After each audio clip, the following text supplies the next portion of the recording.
अस्सलामु अलैकुम वरहमतुल्लाहि वबरकातुहू। शाद स्टडी हब चैनल में आपका इस्तकबाल है। मैं मोहम्मद दिलशाद आपकी खिदमत में हाजिर हूँ। 10वीं जमात के निसाब में शामिल नवाए उर्दू का छठा सबक लेकर, और इस सबक का उन्वान है आप बीती। आज जो हम पढ़ेंगे वो आप बीती पढ़ेंगे। आप बीती कहते हैं कि किसी इंसान की ख़ुद की लिखी हुई कहानी, जो उस पर गुज़र कोई वाक़या अपनी ज़िंदगी का उसने लिखा हो, और उसमें जो जो भी वाक़या पेश आया या जो मामलात पेश आए उसको उसने लिखा हो। तो आज आप बीती हम पढ़ेंगे।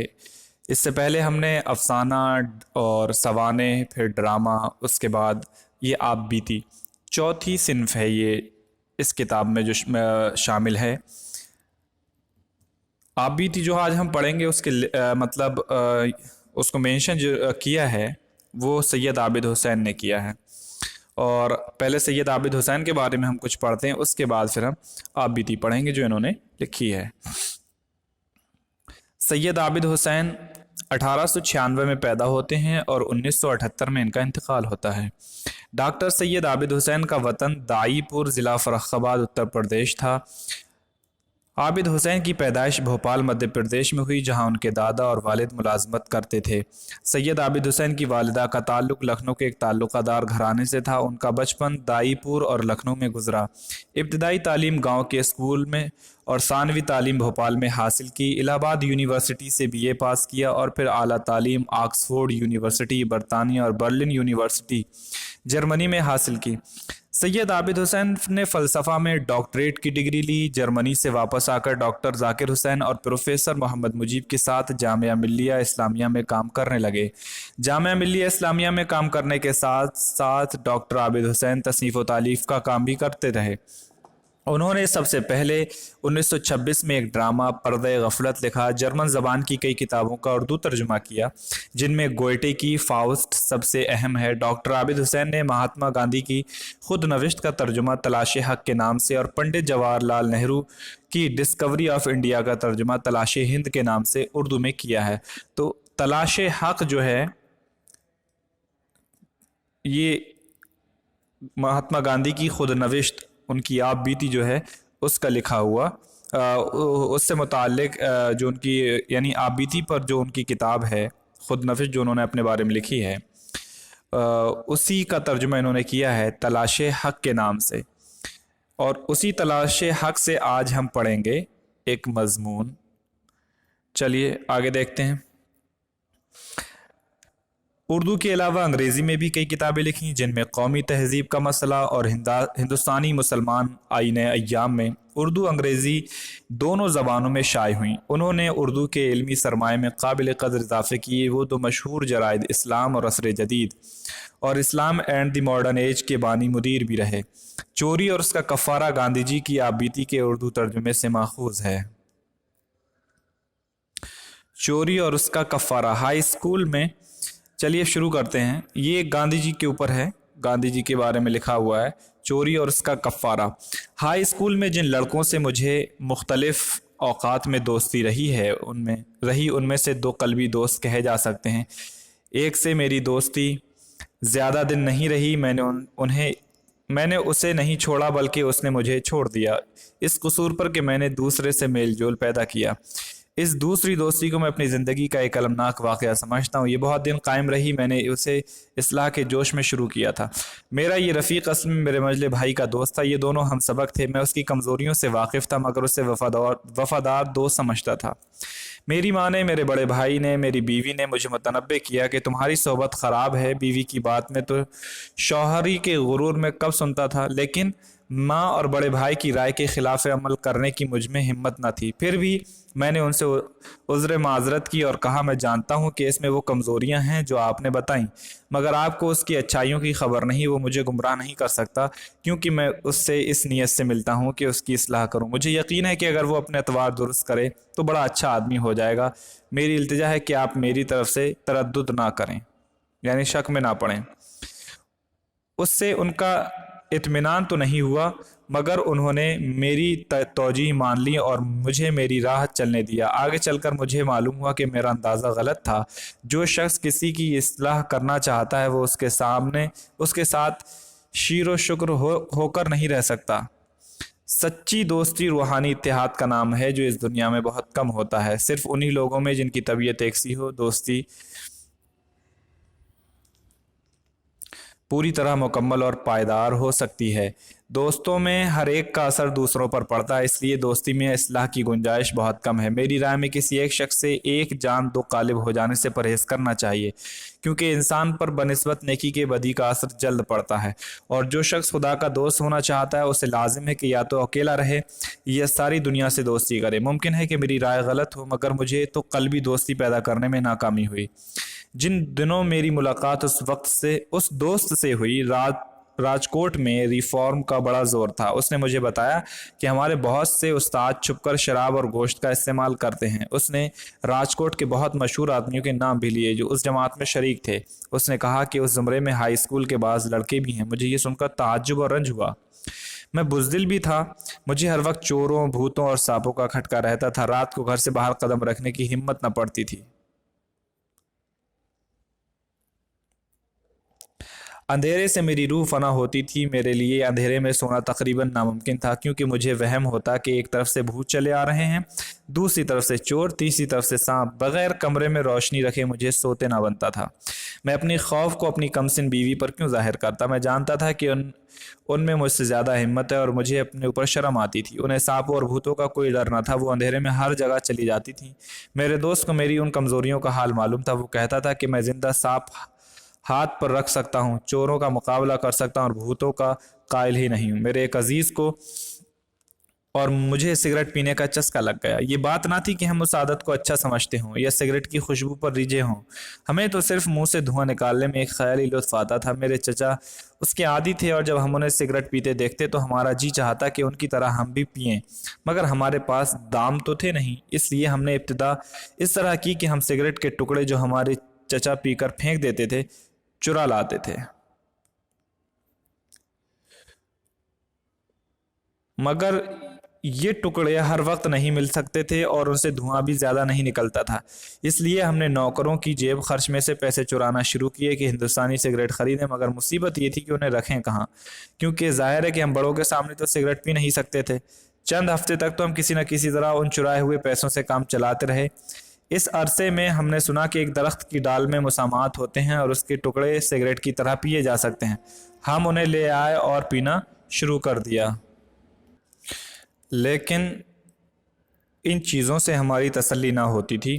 आज़ादी ना होना हमें खलने लगा। हमसे ये बर्दाश्त ना होता था कि हम बग़ैर बड़ों की इजाज़त के कुछ कर ना सकें। आखिर ज़िंदगी से मुतनफ़िर होकर हमने ख़ुदकशी की ठान ली।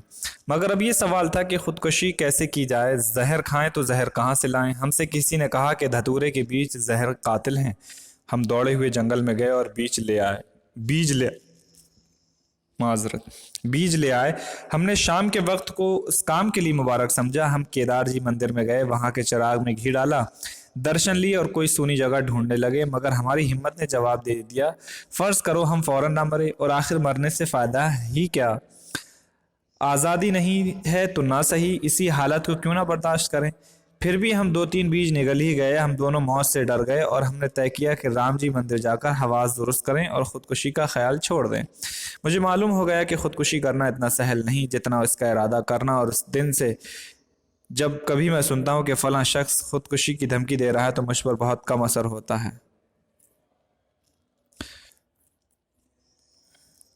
ख़ुदकुशी के ख्याल का नतीजा ये हुआ कि हम दोनों ने सिगरेट के टुकड़े पीना और सिगरेट के लिए नौकरों के पैसे चुराना छोड़ दिया। जब से मैं बालिग हुआ मुझे कभी तंबाकू पीने की ख्वाहिश नहीं हुई और मैं इस आदत को तहजीब के ख़िलाफ़, सफाई के ख़िलाफ़ और मुज़िर समझता हूँ। ये बात मेरी समझ में कभी ना आई कि सारी दुनिया में लोग तंबाकू पीने पर क्यों जान देते हैं।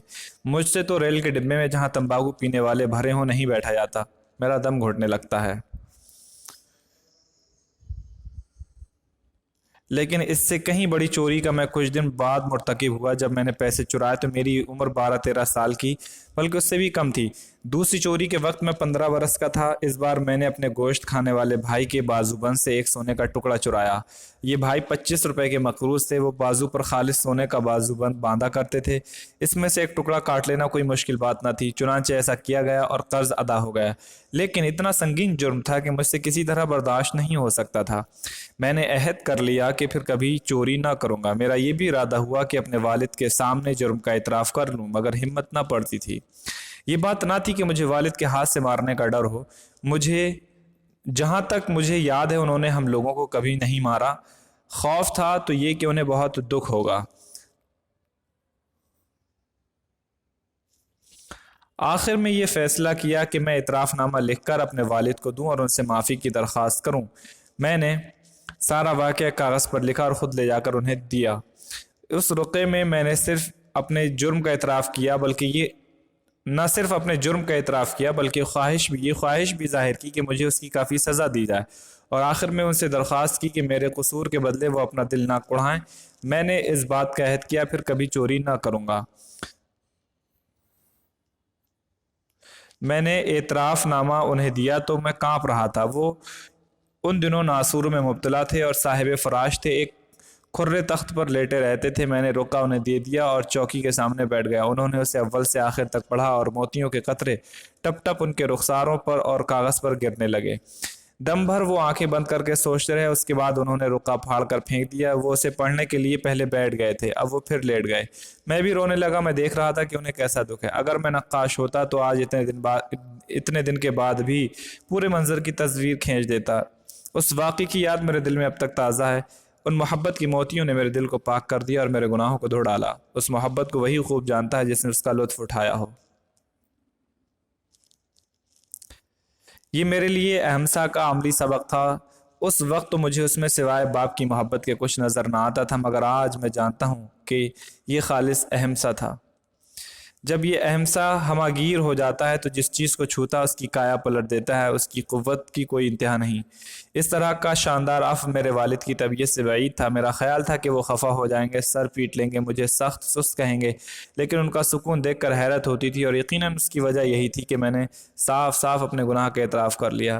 गुनाह का पूरा एतराफ़ और आइंदा उससे बाज रहने का अहद ऐसे शख्स के सामने जो उन्हें कबूल करने का अहल है, तौबा की खालिस तरीन सूरत है। मुझे मालूम है कि मेरे इस एतराफ़ से वालिद को मेरी तरफ से पूरा इत्मीनान हो गया और उन्हें मुझसे जो मोहब्बत थी वो बेइंतहा बढ़ गई।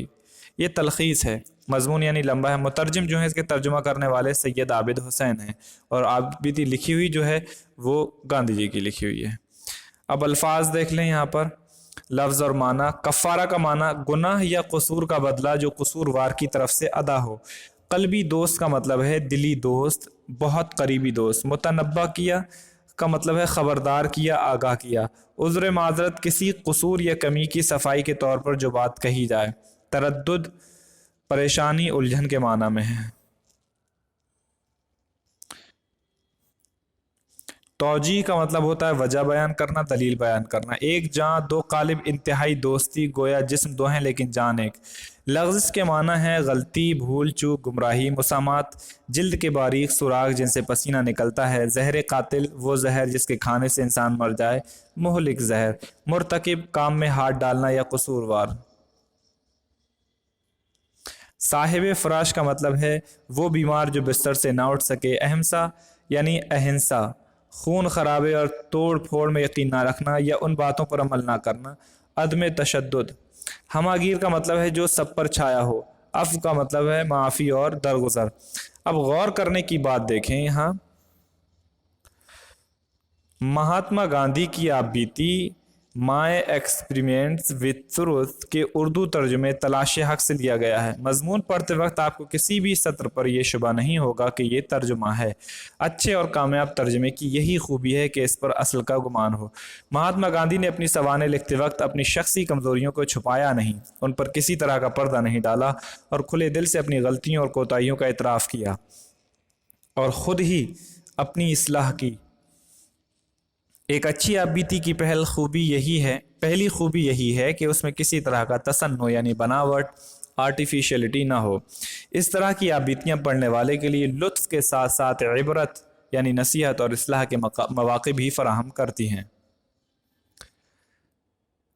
सवालों के जवाब। इंसान बनिस्बत नेकी के बदी का, इंसान पर, पहला सवाल है, इंसान पर बनिस्बत नेकी के बदी का असर जो है जल्द पड़ता है, ऐसा क्यों, इसको वाज़ेह कीजिए। पहला सवाल है। इसका जवाब ये हो सकता है, इंसान पर बनिस्बत नेकी के बदी का असर इसलिए जल्द पड़ता है कि इंसान बदी की ज़ाहिरी लज्जत और हल्के मज़े से मुतासिर हो जाता है और वो इसका असर कबूल कर लेता है, जबकि नेकी करने के लिए इंसान ज़ाहिरी मज़ा तलाश करता है और जल्दी ना मिलने की वजह से बदी की तरफ माइल हो जाता है। सवाल नंबर 2, महात्मा गांधी ने अपनी गलतियों के कफ़ारे के लिए क्या तरीका इख्तियार किया। गांधी जी ने अपनी गलतियों के कफ़ारे के लिए ये फ़ैसला किया कि अपने वालिद को एतराफ़नामा लिख कर माफ़ी की दरख्वास्त करूं। सवाल नंबर 3, गांधी जी का एतराफ़नामा पढ़कर उनके वालिद पर क्या असर हुआ।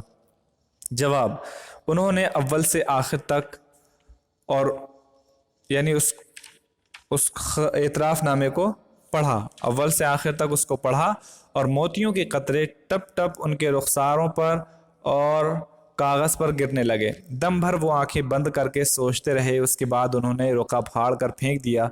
वो उसे पढ़ने के लिए पहले बैठ गए थे, अब वो फिर लेट गए। तो ये था उनका रद्द अमल। अब ये देख लें कि मतलब अमली काम में एक मजमून लिखिए, चोरी एक बुरी आदत है। आपको इस उन्वान पर मजमून लिखना है, चोरी एक बुरी आदत है।